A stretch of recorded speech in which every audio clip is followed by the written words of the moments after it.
Good morning, everyone. Thanks for getting a ticket for this morning's webinar on knowing your blog niche. This is just a quick summary video of the webinar. So for those of you who attended the webinar, this might look slightly different, but essentially it's the same content. I'm just on a very short summary video of it instead. So just so you've got something to take away and keep and look at in the future. So thank you to those of you who were able to attend the live event this morning. And then this video is more for the people that weren't able to attend but still booked a ticket. So this morning I just want to share a few quick tips with you on how to discover what your blog niche is. So first of all, just to give you a very quick little bit about my story. So my name's Amy Morse. I'm a blogging mentor working with businesses, and I started my first blog in 2013, and it was the year that I published my first novel. So I always had this dream when I was a kid that one day I would publish a book. And I used to write really terrible angsty poetry as a teenager, and I started my first novel when I was 15. I wrote it on a typewriter, and I kind of always had this little desire in the background that one day I would be a writer. I was always a bit of a bookworm as a kid, but it was kind of beaten out of me by the school system that told me that, that's not a proper job. You need to do a proper job. So, I dutifully went and got a proper job. And the other thing that I always loved was working with people when I was younger. So yes, I used to like those quiet moments where I could sit and craft stories, but I also used to like being around people. So I'm a little bit of a mixed bag from that point of view. I've never quite decided if I'm an introvert or an extrovert. I think it depends on the day of the week sometimes. But anyway, so so I always had this kind of dream that I was going to be a writer one day, but then I ended up doing a sensible thing and getting a day job. And my very early career was in human resources, but I quite quickly went into training. It was always something that I really loved doing. I liked empowering others. And then that later on led me into working with unemployed people, doing skills training, helping them prepare for work, and then working with startup businesses before I started my own business in 2015. But I had my husband and I had a little break in 2007, 2008. We moved abroad for a couple of years.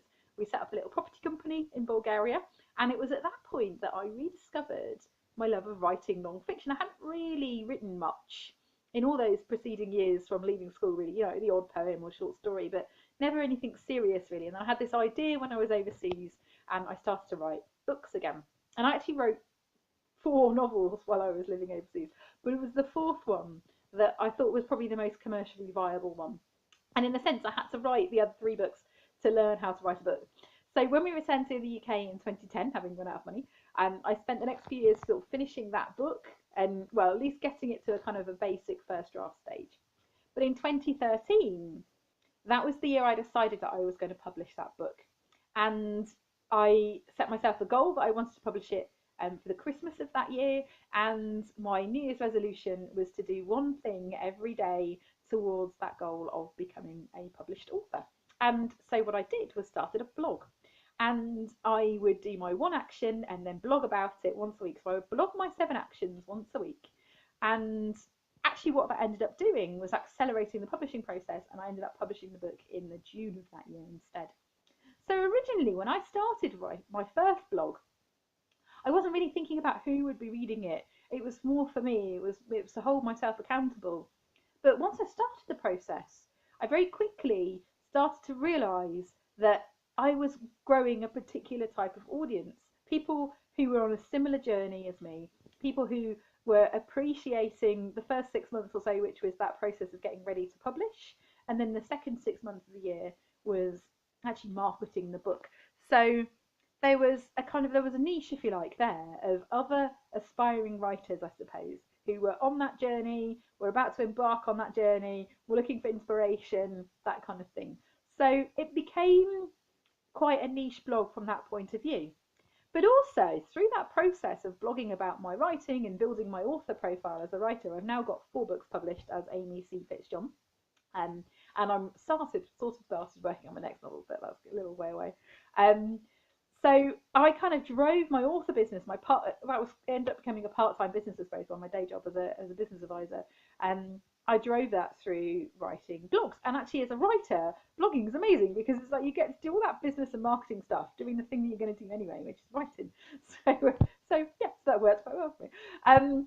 So I quite quickly started to become a bit of an expert, shall we say, on blogging. because it was something that I'd started to get more and more experience on. And then in 2015, when the enterprise agency I was a trainer for closed down because they ran out of funding essentially, and I had my books published and I had all that experience as a trainer and working with startups for the last 5-6 years.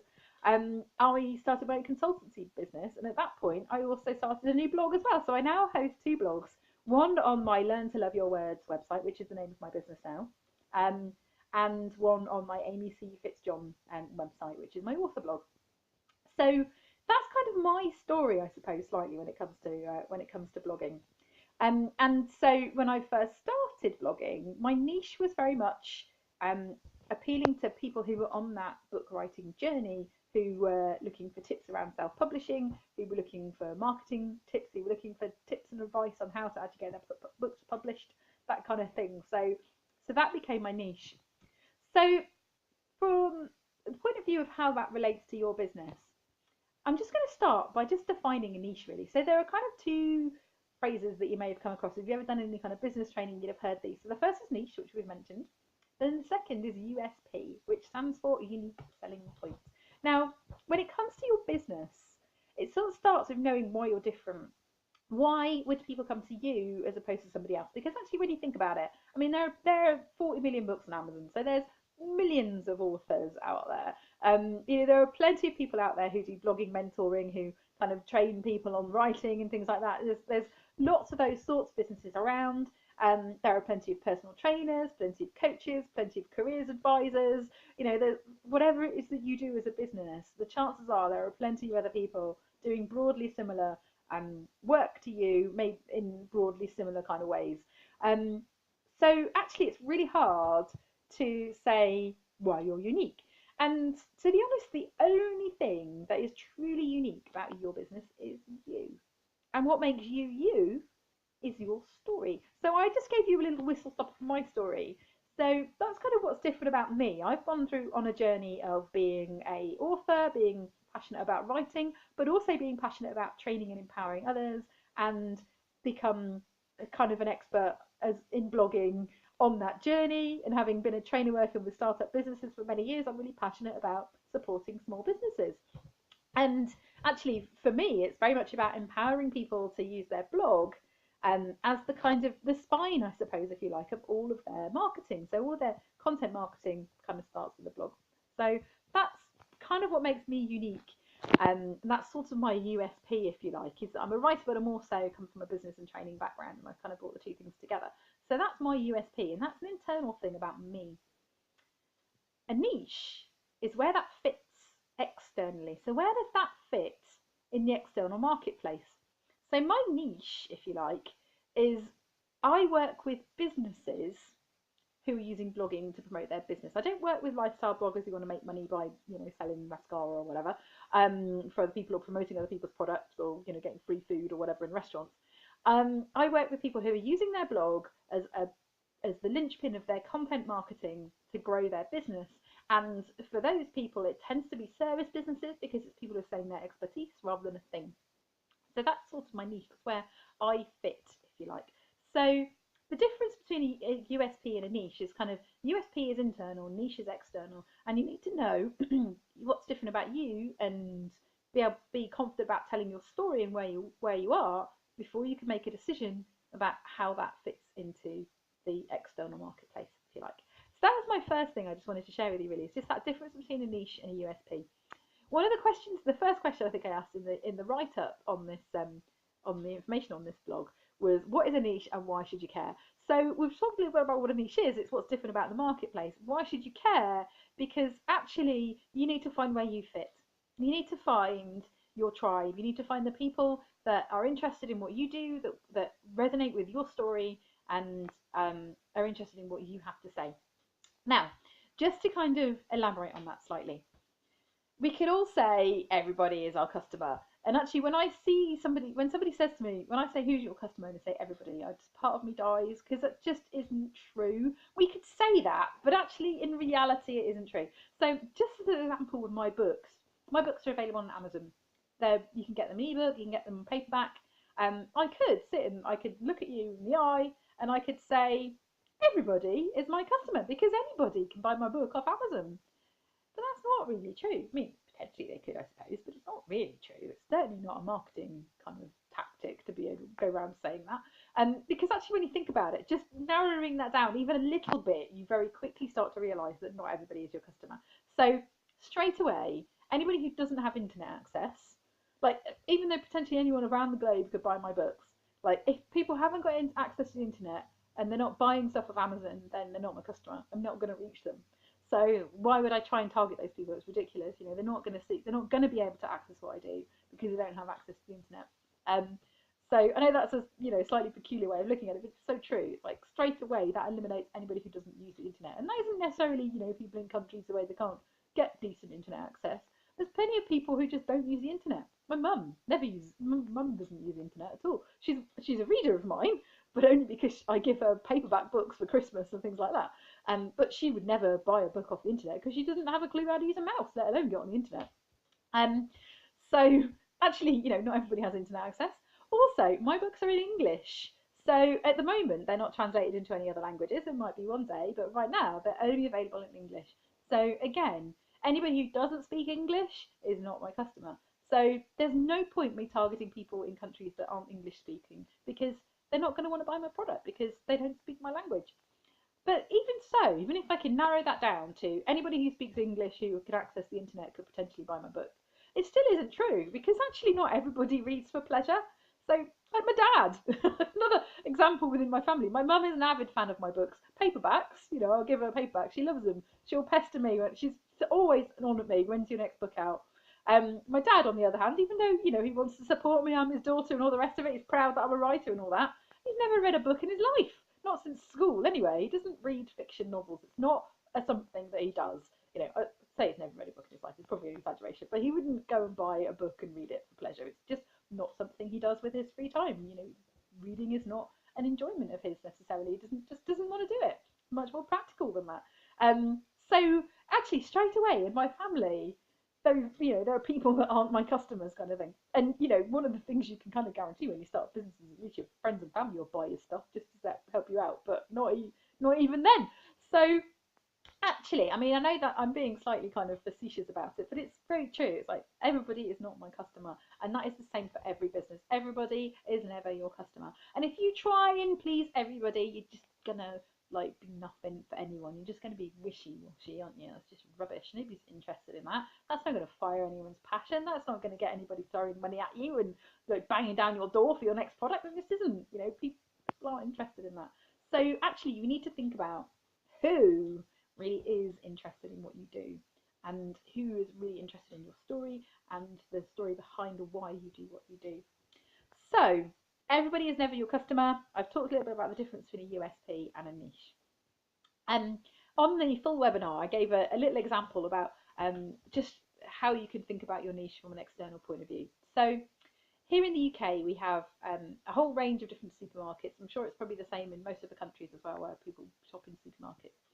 So one end of the scale, you've got the really cheap stuff. You've got cheap supermarkets that don't have much choice. They have a lot of bulk of your basics kind of thing. And in the UK, there's two, actually they're both German supermarkets, Lidl's and Aldi, that are low-cost supermarkets. They don't even unbox the products on the shelf. They just put the boxes of apples on the shelf or whatever. And usually your choices are a brand name or their own brand, or they might not even have a brand at all. So, it's minimal choice, basic, simple food kind of thing. Actually, of the two, Aldi is probably a little bit posher than Lidl because they sell things like quinoa, which you can't get in Lidl. So, and organic things, which again you can't really get in Lidl. So Lidl's really simple and really basic and quite cheap. Even lower rent, I suppose you can put it that way. You've got kind of like supermarkets that sell frozen goods, like frozen meals and things like Iceland. That's pretty low cost as well. So they appeal to a certain type of people who don't want to spend a lot of money on food. Maybe they don't have a lot of money.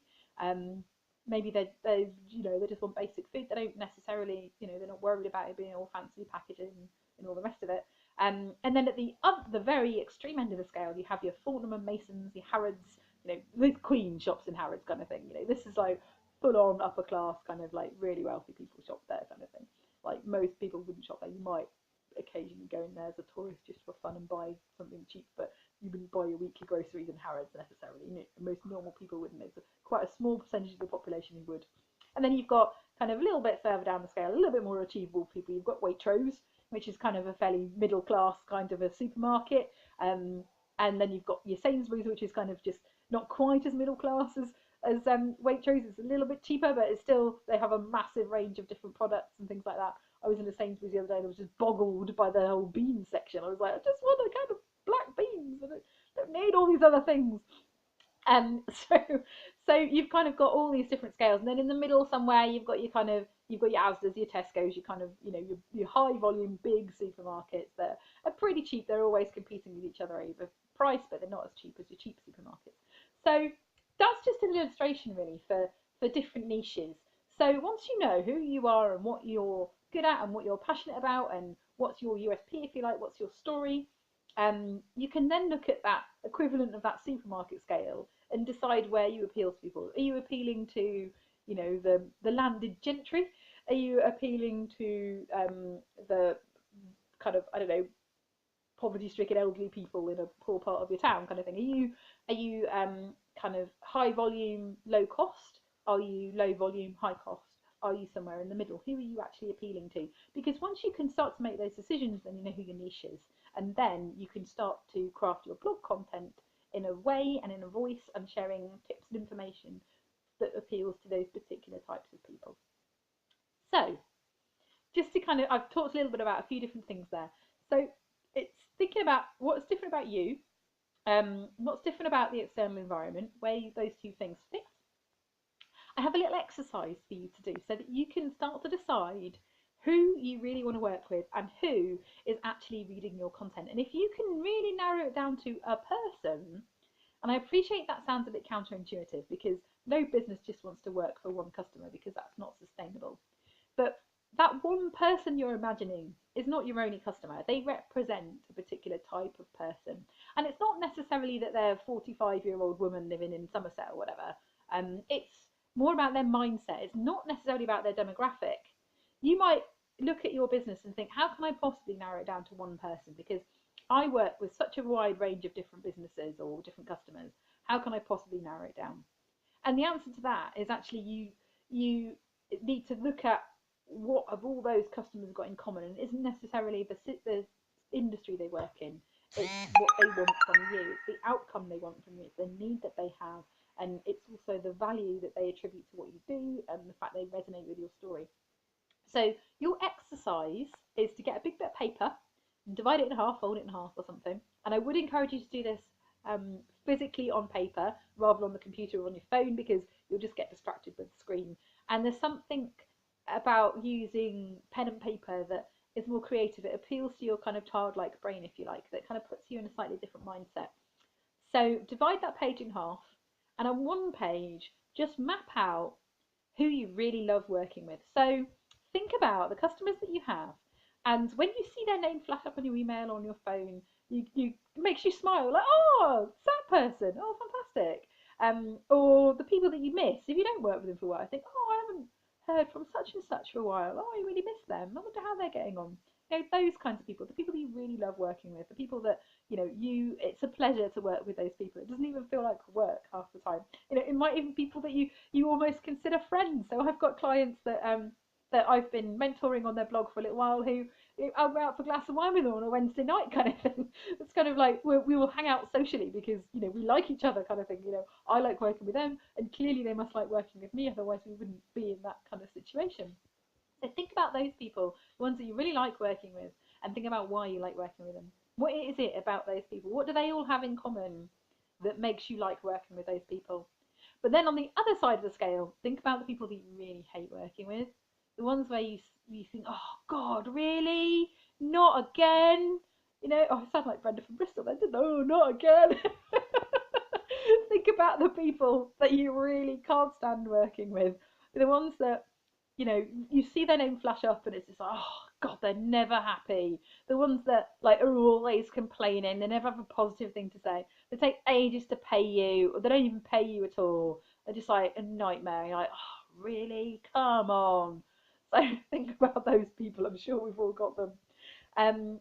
For me, just to give you an example of how that works in my business, when I first started, I did that typical thing that we all do when we're in business, where we try and do everything for everybody, and we hate saying no to things because we're worried we're not going to be money and we're not going to have any work, and so we'd say yes to stuff. Problem is, when you start saying yes to stuff, more of that stuff comes at you. And one of the dilemmas of walking into a networking group in a room and saying, hello, I'm a writer, is that like loads of people in the room will immediately assume that you're a copywriter. And so I started getting people throwing stuff at me saying, oh, can you write this for me? Can you write my website for me or whatever? And I said yes because I didn't want to, I was scared of not having any work coming in, but I hated every minute of it. And that's because it took me a while to admit that and to have the courage to say, no, I don't write for people. And I thought about why I feel that way and why I feel quite strongly about that. And it's because my entire background has been in training and empowering others. So for me, what really motivates me is seeing that spark in someone's eye, is seeing them improve, seeing them get it for themselves. That is great. I love that. I'd much rather they discovered it for themselves and felt empowered and inspired themselves. That's why I get up in the morning. I want to help other people do it for themselves, not do it for them. So it went kind of, writing for people kind of went against everything that I fundamentally believe in and why I've made the choices I've made in my career. But also, I kind of felt like I was doing them a bit of a disservice because I'm just not very good at it. I mean, I'm better than they are probably, which is why they're paying me to do it, because that's the thing. When you're in business, you don't have to be the best at something. You just need to be better than the person you're doing it for. So I kind of felt like they were getting the best of me. I found it really hard to write in someone else's voice. I just couldn't do it. I really struggled with it. But also, I resented that time. When I want to sit down to write, I don't want to write my book. I want to write my blog. I don't want to sell that time to somebody else. So for me, my bad customers are the ones who are getting me to write crappy little bits of text for them for 20, 30 quid a pop kind of thing. And I had loads of those in the early days. And because it's such low rent kind of work, people don't value it. They didn't value it. I had so many bad debts. At one point, I had about 800 quid's worth of unpaid invoices, and it was just tiny bits. It was like about 10 or 15 people who owed me 30, 40 quid. It was ridiculous. And so those for me are bad customers. I'm not interested in doing that kind of thing for people. I know copywriters. I've got a few in my network I would happily recommend, and it's just having the confidence to send them elsewhere.